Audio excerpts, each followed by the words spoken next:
First of all, I'd like to thank everyone for showing up and taking your time out. And I really appreciate it. My name is Jared Watson. A little bit about me. Everybody calls me JD. Let me say, I started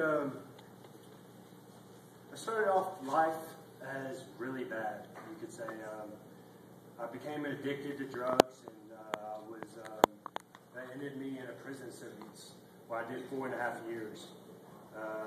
Probably one of the worst prisons you could ever do time at. So, I'll be honest, the first 2 years, man, I was going to go right back at it.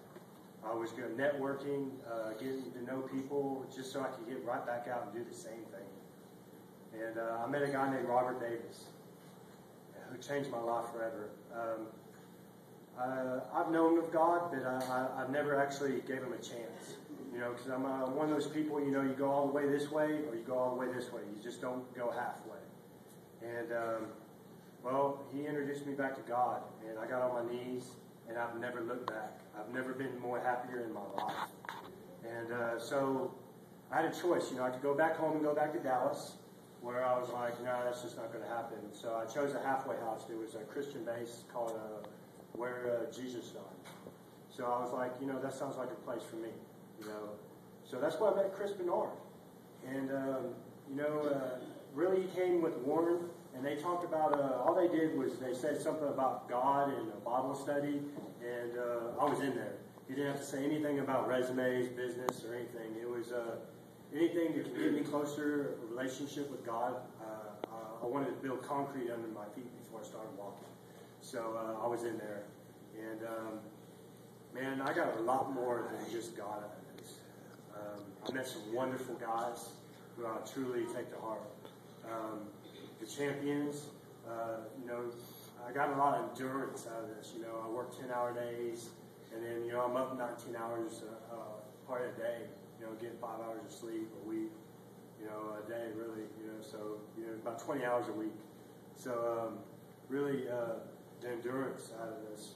I found out about goals. I knew I wanted to be an addiction counselor and get my LDC or my LCDC, but I didn't know how to get there. And through this class, it's taught me a lot about getting there. I actually, for the first time, I'm going to accomplish 2 things in my life, and they're positive. I'm going to graduate this. I'm going to graduate the house where Jesus shines, which is a big accomplishment because things ain't easy there.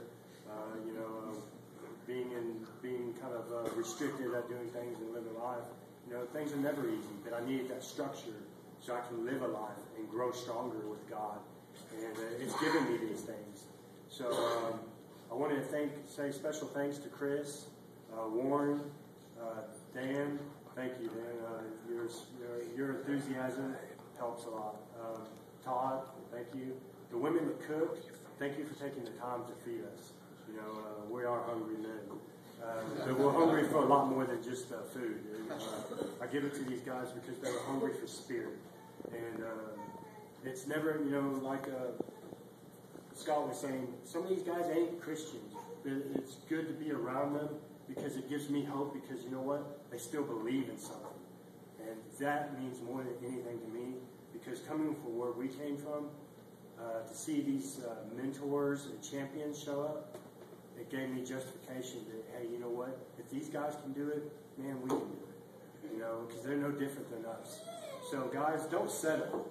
I was saving that speech for another speech, but it kind of helped me today. Do not settle for just this. Because you know what? You're precious, and God made you who you are. So He made you to be something. So be who you're supposed to be. Don't settle and don't let nobody take that from you. I love all y'all, and I'll see you at the 2-year reunion, okay?